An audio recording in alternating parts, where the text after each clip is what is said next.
Sensitive topic میں آپ مجھے گھسیٹیں گے۔ خیر پہلی بات تو یہ ہے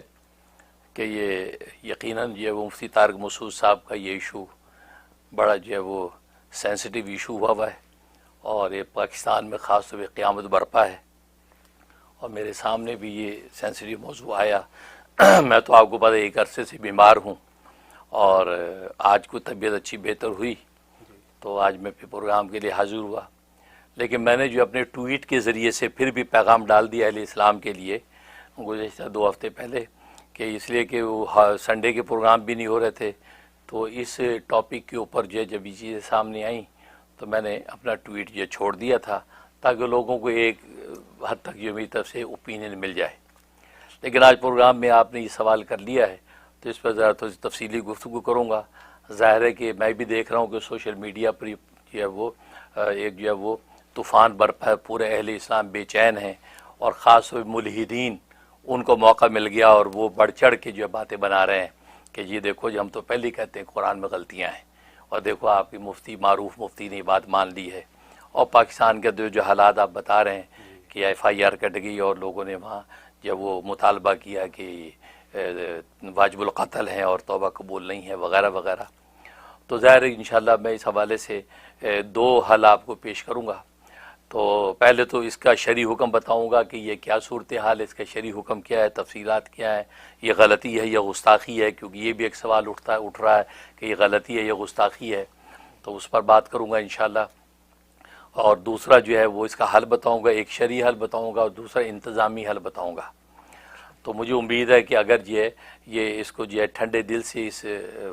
تفصیل کو سن اور سمجھ لیا گیا تو مجھے امید ہے کہ جو قیامت برپا ہے وہ تھم جائے گی۔ جہاں تک سب سے پہلے تو میں یہ بات کلیئر کرنا چاہوں گا کہ مفتی طارق مسعود صاحب کی شخصیت کے حوالے سے میں ضرور بتاؤں گا، ان کے حوالے سے یہ کلیئر کروں گا کہ وہ ایک دیوبندی عالم کہلاتے ہیں، وہ ایک دیوبندی عالم کہلاتے ہیں، لیکن علماء دیوبند کے ترجمان نہیں ہیں اور نہ علماء دیوبند کے نمائندہ ہیں، کہ ان کی کوئی بھی بات کو آپ علماء دیوبند کی بات سمجھیں یا جمہور علماء دیوبند کی طرف سے سمجھیں، یہ ایسی کوئی بات نہیں۔ وہ ایک دیوبندی عالم ہیں اور وہ اپنے طریقے پر جو بات ہوتی ہے اس کو پیش کرتے ہیں، جو علماء دیوبند کے وہ ترجمان یا نمائندہ نہیں ہیں۔ یہ بات میں اس لیے کلیئر کر رہا ہوں کہ میں یہ دیکھ رہا ہوں کہ پاکستان میں خاص طور پہ بہت سی طبقات، جماعات اور افراد یہ ایک واویلا پھیلا رہے ہیں کہ دیکھو علماء دیوبند ایسے گستاخ ہوتے ہیں، تو ہم تو پہلے کہتے ہیں یہ اکابر علماء دیوبند یہ دیکھو بے ادبیاں گستاخیاں کرتے ہیں، پھر ہمارے بڑوں کے تذکرے کر کر کے وہ اس گستاخیوں بے ادبیوں کو پھیلا رہے ہیں۔ اس لیے ان حضرات کی کلیریفیکیشن کے لیے میں کہتا ہوں کہ یہ ایک دیوبندی عالمی ضرور کہلاتے ہیں، لیکن علماء دیوبند کے ترجمان نہیں ہیں کہ آپ ان کی بات کو علماء دیوبند کے کھاتے میں ڈالیں، یا اکابر علماء دیوبند پہ بھی آپ تومتے اور پھبتیاں اڑائیں کہ جن کے اوپر جو اپنے وقت پہ جو بات ہوئی اس کے جوابات جو ہے اس کے کتابوں کے اندر چھپ چکے ہیں اور سب چیزیں ختم ہو چکی ہیں۔ اب اس کو آپ یہ کہیں کہ یار یہ دیکھو علماء دیوبند دیکھو ایسے ہوتے ہیں،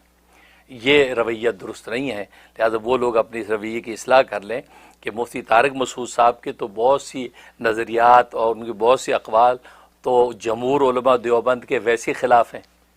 جمہور علماء دیوبند کے جو ہے وہ ان کے جو ہے اقوال سے ہٹے ہوئے ہیں، ان کی اپنی ذاتی و انفرادی جو وہ ایک آراء اور گفتگو تو ہو سکتی ہے، علماء دیوبند کا اس سے کوئی تعلق نہیں ہے، اور وہ مسائل کون کون سے ہیں اس پر انشاءاللہ پھر کبھی گفتگو کروں گا۔ فی الحال اس کا وقت نہیں ہے، اس پر ہمیں اس دوسرے سینسٹیو موضوع پر مجھے بات کرنی ہے، اس لیے یہ بات کلیئر کر لیں وہ لوگ۔ لہٰذا علماء دیوبند جو بیچارے ہمارے گزر چکے ہیں اور اپنے جو ہے وہ جنتوں میں مزے اڑا رہے ہیں، ان کی غیبتیں کرنا، ان کے بارے میں ایسی پھبتیاں اڑانا، ان حضرات کو اس کی اصلاح کرنی چاہیے۔ آج جس فرد نے کی ہے ایسی بات، اس فرد تک بس آپ رہیں کہ اس شخص نے یہ بات کی ہے، اس کو آپ علماء دیوبند کا ترجمان یا نمائندہ سمجھ کے تو سب کو جو ہے اس میں نہ گھسیٹیں، اس لیے میں یہ کلیئر کر رہا ہوں۔ اور دوسری بات یہ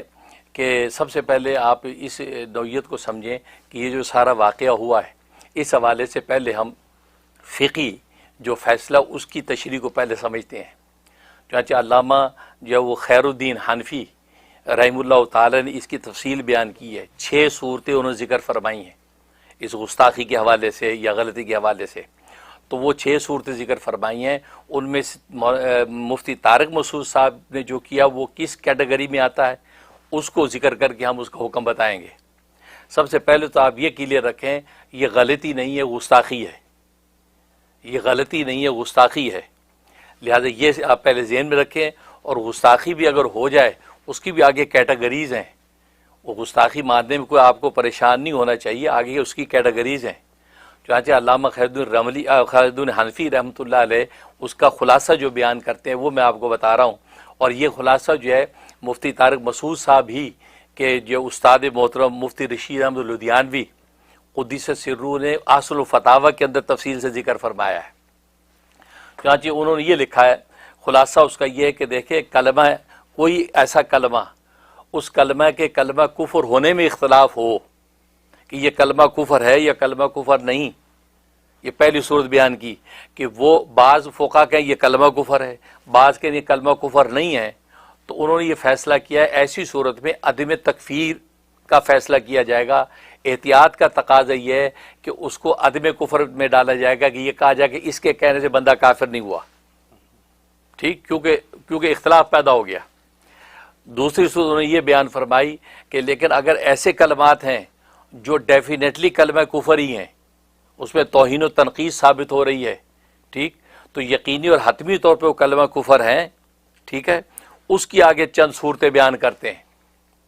پہلی صورت بیان کرتے ہیں، فرمایا کہ نسیانن او خطان، پہلی صورت یہ ہے کہ وہ کلمہ کفر جو ہے وہ نسیانن بھولے سے بول دیا یا خطن یا غلطی سے بول دیا وہ کلمہ کفر، تو اس صورت میں کیا حکم ہے؟ اس صورت میں بھی عدم تکفیر کا حکم لگایا جائے گا، مطلب اس شخص کو کافر قرار نہیں دیا جائے گا کیونکہ نسیانن اسے ایک بات کہہ دی یا غلطی سے کہہ دی۔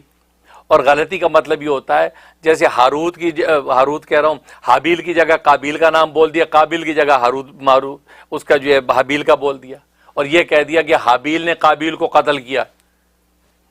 اور سارے گناہ جو ہے قیامت تک کے قتل کے حابیل کی گردن پہ ہوں گے، حالانکہ حابیل تو مقتول ہے، اس کو کہتے غلطی، یہ غلطی ہوگی، اس کا نام اس چلا گیا۔ تو فرمایا کہ ایسی صورت میں فرمایا کہ وہ جب اس کو متنبع ہو گیا تو اس پر کفر کا فتویٰ نہیں لگایا جائے گا۔ دوسری صورت فرمایا کہ عامدن تکلم کیا، آمدن کا مطلب کہ جان بوجھ کے اس نے کلمہ کفر پر تکلم کیا، کلام کیا، اور اس کو پتہ بھی ہے یہ کلمہ کفر ہے، اور ارادہ بھی کفر کا اس نے کیا کہ نہیں بھی میں کفر کا ارادہ بھی کر رہا ہوں اور میں جان کے کہہ رہا ہوں، اس صورت میں فرمایا بالاتفاق وہ کافر ہوگا، اس کی تکفیر کی جائے گی، ٹھیک ہے، تو نسیان و خطن میں تکفیر نہیں کی جائے گی، ٹھیک ہے، اور یہاں پر آمدن کے اندر جو ہے وہ بالاتفاق تکفیر کی جائے گی کہ اس کو کافر قرار دیا جائے گا۔ اس کے بعد تیسری صورت یہ فرمایا کہ حاضلن تکلم کیا، حاضلن کا مطلب ہنسی مذاق میں کلمہ کفر کہہ دیا، اور اس کو پتہ ہی یہ کلمہ کفر ہے لیکن وہ یہ سمجھتا ہے کہ اس سے کافر کا ہوگا، تو ہنسی مذاق میں اسے ایک ایسی بات کہہ دی لیکن تھا کلمہ کفر، لیکن یہ سمجھ رہا ہے کہ مجھ پہ کفر نہیں، اس سے کفر نہیں آئے گا، یہ مذاق دی گل ہے۔ جیسے بہت سے لوگ بیوقوف کہہ دیتے ہیں اور یار جنت رب نے سانو ہی دینی ہو تو مزہ بننی ہے رب نے۔ اب یہ پنجابی کا جملہ ہنسی مذاق میں چلتا ہے، یار اللہ نے جنت سانو ہی دینی ہے ہوتے اللہ نے مزہ بننی ہے۔ اب یہ کلمہ کفر ہے، یہ توہین کی بات ہے۔ اب ہنسی مذاق میں ہم بولتے ہیں لیکن یہ، اور وہ ان کو پتہ ہے کہ یہ کفر کی بات ہے لیکن وہ سمجھتے اس سے کافر کفر نہیں ہوتا۔ اس طرح کی کتنی مذاق ہم کر جاتے ہیں۔ تو فرمایا ایسی صورت میں کیا حکم ہے؟ فرمایا کہ تکفیر کی جائے گی، اس کو کافر قرار دیا جائے گا حاضلن۔ اس کے بعد جو ہے چوتھی صورت یہ ہے، فرمایا کہ لائبن اس نے جو ہے کہا، لائبن استہزاء اڑاتے ہوئے اس نے کلمہ کفر کا، استہزاء اڑاتے ہوئے، تو اس میں چونکہ ایمان کو خفیف سمجھا، استخفاف ایمان کیا ہے، لہٰذا ایسی صورت میں بھی تکفیر کی جائے گی، اس کو کافر قرار دیا جائے گا، ٹھیک۔ اس کے بعد پانچویں صورت یعنی سیکنڈ کیٹیگری کی پانچویں صورت اور ٹوٹل کی چھٹی صورت اور آخری صورت جو بیان کی ہے، یہ ترتیب میں نے بدلی اس لیے کہ مجھے آخری صورت پہ گفتگو کرنی ہے۔ تو آخری جو صورت بیان کی ہے وہ ہے جاہلن کا مطلب یہ ہے اس نے کلمہ کفر کہہ دیا کہ وہ کلمات جو کفریہ کلمات ہیں، لیکن یہ اپنے ذہن میں یہ سمجھا کہ یہ کلمہ کفر نہیں ہے، یہ نارمل بات ہے، اور اس نے اس کو کہہ دیا، ٹھیک۔ تو اس صورت میں کیا حکم ہے؟ اس کے صورت میں علامہ خیر الدین فرماتے اس میں اختلاف ہے. بعض فقہا فرماتے کافر ہو جائے گا کہ اس کو جو ہے وہ اسے کلمہ کفر بولا ہے، لیکن بعض فقہا فرماتے کافر نہیں ہوگا. کیوں کہ وہ اس نے جو ہے کلمہ کفر تو بولا لیکن اس کو اس بات کا علم نہیں ہے کہ یہ کلمات کفر ہے، لہذا اسے بول دیا. تو اس صورت میں وہ فرمایا کافر نہیں ہوگا. اب علامہ خیر الدین رمری رحمۃ اللہ علیہ، حنفی رحمۃ اللہ علیہ یہ فیصلہ کرتے ہیں. وہ یہ کہتے ہیں کہ یہ جو آخری صورت کے اندر جو عدم تکفیر والی بات ہے نا کہ کافر نہیں ہوگا، فرمایا کہ یہ فیصلہ ہے میرا، یہ فتویٰ ہے میرا، میں فتویٰ اسی پہ دیتا ہوں. وہ کیونکہ اس کو ان کلمات کے کفر کا پتہ نہیں لگا کہ بھی یہ کفری کلمات میرے منہ سے نکل گئے ہیں، لہذا فرمایا کہ اس صورت میں اس کو کافر قرار نہیں دیا جائے گا. یہ انہوں نے فیصلہ کیا. اب میں یہ کہتا ہوں، میرا اینالائز یہ ہے، ہو سکتا ہے اور بعض مفتیان اور فقہا کو اختلاف بھی ہو، لیکن میرا اینالائز یہ ہے کہ یہ جو پانچویں صورت ہے جو ٹوٹل کی آخری صورت ہے، مولانا طارق مسعود پر یہ لاگو ہوتی ہے کہ انہوں نے یہ جو بات کہی، یہ کلمات تو کفر کے کہے سارے، کیونکہ ظاہر ہے کہ ایک انہوں نے گستاخی یہ کی اللہ تبارک و تعالیٰ کے قرآن کے اندر جو ہے انہوں نے غلطیوں کا اعتراف کیا، اور پھر یہ کہا غلطیاں ابھی تک باقی ہیں. ایک نہیں، بعض مقامات، اس کا اور مقامات بھی ان کی نظر میں ہیں کہ جہاں پر یہ غلطی ابھی تک باقی ہے اور اس کو درست نہیں کیا گیا. تو گویا کہ اللہ کے اوپر بھی یہ تہمت لگائی کہ اللہ نے ان غلطیوں کو درست نہیں کرایا اور غلطیوں کے اوپر ہی قرآن کو آج تک چلنے دیا. ٹھیک. اور دوسرا، سرکار دو عالم صلی اللہ علیہ وسلم کی شخصیت کو ایسے انداز اور ایسے لہجے اور تفصیل سے بیان کیا کہ آپ کی شخصیت کی توہین و تنقیص ہوئی. اس انداز سے نبی کی شخصیت کو پیش کیا کہ اس سے جو ہے ان کی تنقیص و توہین کا پہلو نکلا. لہذا یہ ایک دوسری انہوں نے بری بات کی. اور تیسرا جو ہے کاتب وحی، جو اس وقت کے ایجوکیٹڈ پڑھے لکھے سمجھدار لوگ لائے جاتے تھے، ماہر، جو یہ کتاب کاتب وحی بنتے تھے، آپ نے ان کے اوپر تہمت لگا دی. انہوں نے غلط لکھ دیا، اور پھر نبی کریم صلی اللہ علیہ وسلم پر پھر یہ تہمت لگا دی کہ نبی کریم صلی اللہ علیہ وسلم نے اپنے منصب نبوت کے اندر گویا کہ کمی کی کہ اس کی کریکشن نہیں کی، اور وداؤٹ کریکشن وہ آج تک چلی آ رہی ہے. تو نبی پاک کی نبوت کو جو منصب، اس کی حیثیت کیا رہی کہ آپ نے تو کتنے مقامات کے اوپر آپ نے اپنے منصب نبوت کے اندر کمی کر دی، پورا نہیں کیا آپ نے. تو یہ باتیں تو سارے کلمات کفریاں ہیں، یہ کلمات کفریاں ہیں. لیکن مفتی طارق مسعود صاحب نے جب ان کو پیش کیا، اپنے ذہن میں یہ سمجھ رہے ہیں کہ یہ تو صداقت قرآن اور نبی علیہ السلام کی حقانیت کی تائید میں پیش کر رہا ہوں. تو انہوں نے ان کو کلمات کفر ہونے کا ان کو علم نہیں تھا، یا اس کا استدار ان کے ذہن میں نہیں تھا، اور وہ اس کو اس شد و مت سے پیش کر رہے تھے کہ دیکھو یہ غلطی جب اس کے اندر آج تک محفوظ ہے، اس میں کوئی رد و بدل نہیں کر سکا، تو صحیح آیات میں کون رد و بدل کر سکتا ہے؟ تو اپنے ذہن میں تو اس کو حقانیت و صداقت پہ ثابت کر رہے ہیں، لیکن ہے وہ کلمات کفر. لہذا اس صورت میں علامہ جو خیر الدین کا جو فتویٰ ہے کہ شخص کافر نہیں ہوگا، لہذا ہم یہ کہیں کہ مفتی طارق مسعود اس سے کافر نہیں ہو گیا، کیونکہ وہ اپنے ذہن میں تو اس کو صداقت قرآن پر پیش کر رہا ہے، وہ تو نبی کی حقانیت پر پیش کر رہا ہے، اور اس کو عوام کی ذہنی سطح کے مطابق لانے کے لیے الفاظ کا رد و بدل کر کے پیش کر رہا ہے. اب وہ سچویشن ساری ایسی بن گئی کہ یار یہ اس بندے نے تو یہ تو توہین کی بات کر دی. اس لیے یہ آخری صورت یہ لاگو ہوتی ہے کہ اس سے وہ کافر نہیں ہوا. لہذا اس کے باوجود اس نے کیا کیا؟ رجوع کر لیا، توبہ کی. اور توبہ کے حوالے سے علامہ شامی رحمۃ اللہ علیہ نے فتاوی شامیہ کے اندر لکھا ہے کہ حنفیہ کا اصل مذہب اور راج قول یہی ہے کہ شاتم رسول، توہین و تنقیص کرنے والے کی توبہ کو قبول کیا جائے گا. لہذا ان کی توبہ قبول بھی کی جائے گی، اور انہوں نے توبہ اور معافی مانگ لی. حالانکہ اس پہلے رویے سے وہ کافر بھی نہیں ہوئے، لیکن اس کے باوجود انہوں نے توبہ کر لی ہے اور انہوں نے رجوع کر لیا کہ میرے سے غلطی ہو گئی ہے. لہٰذا باوجود اس کے کہ وہ کلمات کفر ادا ہوئے، لیکن اب توبہ ان کی جو ہے وہ حنفی فتوے کے مطابق، علامہ شامی کے فتوے کے مطابق قابل قبول ہے. اب اس کو ہمیں نہ قبول کرنے کا کوئی حق نہیں ہے. ٹھیک، لہٰذا یہی فیصلہ مفتی طارق مسعود صاحب کے لیے کہ وہ یہ جو تفصیل ہوئی اس کے تحت جو ہے وہ انہوں نے توبہ کر لی، اب قصہ ختم ہو جانا چاہیے۔ اب اس کے بعد آگے جو ہے وہ بحث مباحثہ چھیڑنا اور یہ وہ کرنا، تو یہ جو ہے مناسب رویہ نہیں ہے، یہ امن عامہ کو اور امت کے طبقوں میں انتشار پیدا کرنے والی بات ہے۔ ٹھیک، اب اگلی بات اور باقی یہ ہے کہ اس کو غلطی ثابت کرنے پر بھی زور لگانے کی ضرورت نہیں ہے۔ آپ کے ہاں کلمات کفر ہی بیان ہوئے ہیں، لیکن انہوں نے یہ واضح کر دیا کہ اس سینیریو میں بیان ہوئے ہیں، انہوں نے اس سے واضح کر دیا ہے، لہٰذا جو ہے ہم علامہ جو ہے خیر الدین کے فتوے کے مطابق یہی کہیں گے، اس سے کفر نہیں ہوا، کافر نہیں ہوا، بھلے وہ کلمات کفریہ کہے لیکن ان کو اس کا عدم علم تھا، لہٰذا اس وجہ سے ایسا ہو گیا، اور پھر انہوں نے رجوع اور توبہ کی۔ اب اگلا سوال کہ واویلا بہت ہے، طوفان برپا ہے، FIR کٹ گئی ہے، اور پاکستان کے احوال کو آپ جانتے، اس کا حل کیا ہے؟ اب مفتی طارق مسعود صاحب کیا کریں؟ اس کے لیے میرے ذہن میں ایک انتظامی حل ہے۔ انتظامی حل یہ ہے کہ مفتی طارق مسعود صاحب اب یہ کریں کہ ان کا ایک نمائندہ وفد دارالعلوم کرنگی کراچی پاکستان میں شیخ الاسلام مولانا مفتی تقی عثمانی صاحب کے پاس جائے، اور وہیں پر مکتبہ بریلوی مکتبہ فکر کے جو ہے وہ مفتی اعظم مفتی منیب الرحمان صاحب کو بھی وہاں بلا لیں، یہ دونوں شخصیتیں وہاں موجود ہوں، مفتی تقی عثمانی صاحب بھی اور مفتی منیب الرحمان صاحب بھی، اور مفتی طارق مسعود صاحب ابھی باہر ملک میں غالباً کینیڈا میں ہیں، تو وہ وہاں سے فیس ٹائم پر ان دونوں حضرات کے سامنے اعتراف جرم کرے کہ جی مجھ سے غلطی ہو گئی تھی، میں یہ سمجھا تھا کہ یہ گویا کہ تائید کے لیے پیش کر رہا ہوں، لیکن یہ ہو کیا گیا، وہ تکفیر کے لیے آ گئے الفاظ، تو میں اپنے ذات میں یہ غلطی کر بیٹھا، تو میں آپ حضرات کے سامنے اس سے رجوع کرتا ہوں اور توبہ کرتا ہوں۔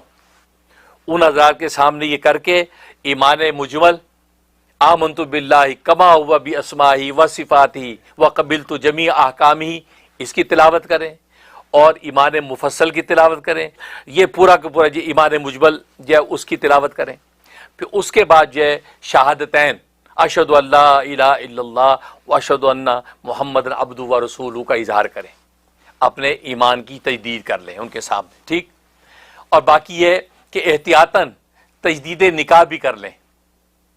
کیونکہ ویسے ہی تجدید نکاح ہمیں اور آپ سب کے لیے ہفتے 2 ہفتے کے اندر کرنا مستحب ہے،